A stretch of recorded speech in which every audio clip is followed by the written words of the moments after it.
the way through Scripture, God is described to us as a God of time and place. And Paul, in a kind of hidden deep in Acts 17, when he's talking to Epicurean and Stoic philosophers who have their own ideas about the gods and about time and place, says something really profound, something that's kind of haunted me for a long time, which is that God determines the exact times in which people live in the boundaries of their dwelling place. I don't think many Christians realize that they are called to a cultural moment. It's not an accident. It's not incidental to their faith. It's not incidental to their life. This is something that God is orchestrating. The Colson Center has impacted my life in wonderful ways, from providing resources to providing the relationships and the network of like-minded people who I know that I can engage with. When I went to Colson, I thought it'd be good to get into some good conversation, to read some good books, to explore some different thoughts. But what it did, it opened my eyes really to what God was doing. To be honest, His love for everybody. We want to see Christians not waiting for somebody else to do the job of restoration for them, but to embrace their own calling in whatever place, whatever arena, whatever segment of culture that God has called them to.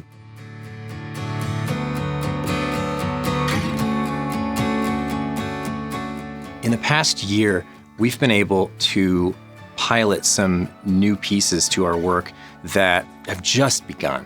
One of the things we did this year was up our game in working with teachers in schools. We've worked with hundreds of schools this year alone and helped their teachers prepare better how to form students in the Christian worldview. Right after COVID hit, we realized that a lot of parents were at home, that a lot of the kids were at home because schools were shut down.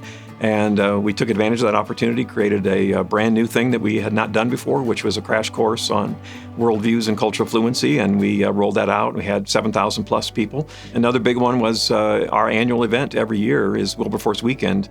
We took our Wilberforce Weekend theme and put it into a virtual theme with Truth.Love.Together. The past year gave us a chance, as we took it online, to think about how to approach it as almost a mega curriculum.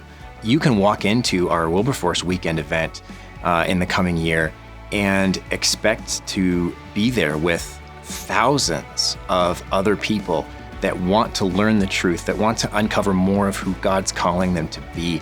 And we can go deep together over that long weekend. We can offer that material as a resource to tens of thousands of people online. It can be the start of a much longer conversation.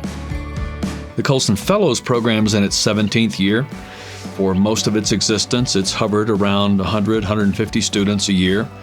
And we really wanted to grow the program, bring more people into this experience, because we really saw that it was an experience. It's a transformational experience. I started in the Fellows program actively working in a Christian ministry.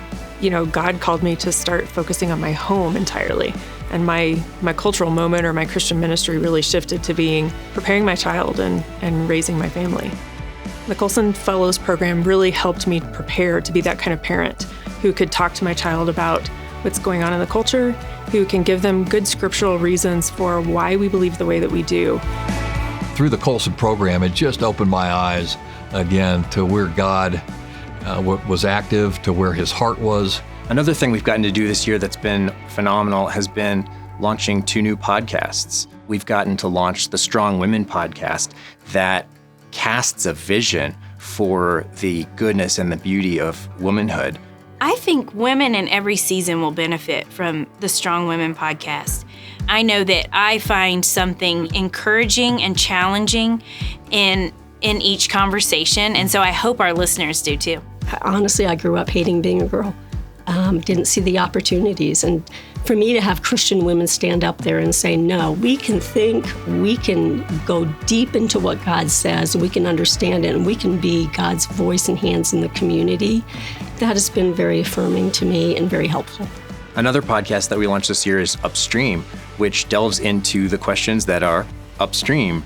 We need to explore all of human existence. We need to talk about music. We need to talk about art. We need to talk about science. So I try to have a series of guests on who can help me and then help my audience understand what that looks like. I want to move beyond saying that we believe Christ is Lord of every square inch and that we should live in light of that, and actually learn what it looks like. The What Would You Say program is really complementary to everything else that the Colson Center is doing, because all of our resources have in mind this vision that Christians can have courage and confidence and clarity in their conversations, in their workplace, in their home life, and everywhere that they're engaging culture. We've really been pleasantly surprised with how well the program's done in just over a year. We have 25,000 subscribers on our YouTube channel, and we've had just over 1.3 million views.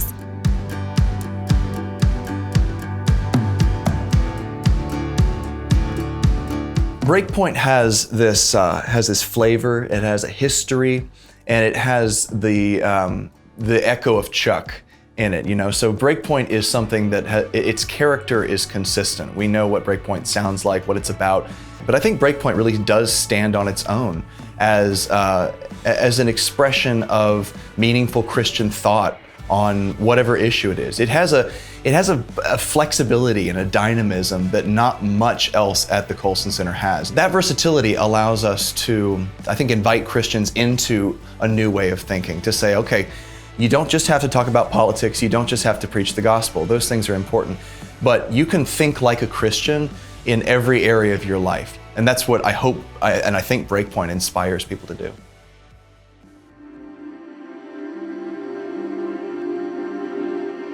You know, Chuck Colson was really challenged about his legacy. I mean, he had gone from the political sphere to working in prisons to writing books and speaking and doing media and all kinds of things. But he came to really believe, I think, that the most important legacy he could leave wouldn't be organizations or buildings or even one of the many books that he wrote. It was going to be people, changed people, people who took seriously their call to think like a Christian and to live like a Christian. Christians who took seriously their responsibility before God to embrace their cultural moment as a calling and to be salt and light and to take care of the ground that God had entrusted them with. As an OBGYN in my early practice, I did abortions. As a Christian, I had to deal with that with God and was healed and never planned to use my voice. But because of the Colson program, I have seen that I needed to step into this and have spoken publicly about what abortion is and what happens to babies and spoken in favor of stopping late-term abortions. I don't know that I would have done that without the Colson program having prepared me to stand up for what's right and what's good. Colson has prepared me for this cultural moment by deepening my faith, by helping me to understand the world around me, by helping me to see the issues that underlie the conversations that are going on around me, and by strengthening my perspective, my Christian perspective on the world. God has placed the Colson Center in this time and in this place, and He wants us to serve His people, who He's called to this time and this place, to be restorers, to be agents of the gospel, to be agents of reconciliation. And God's called us to help them get the clarity, the confidence, and the courage they need to live out that calling. So that's what we're always going to do.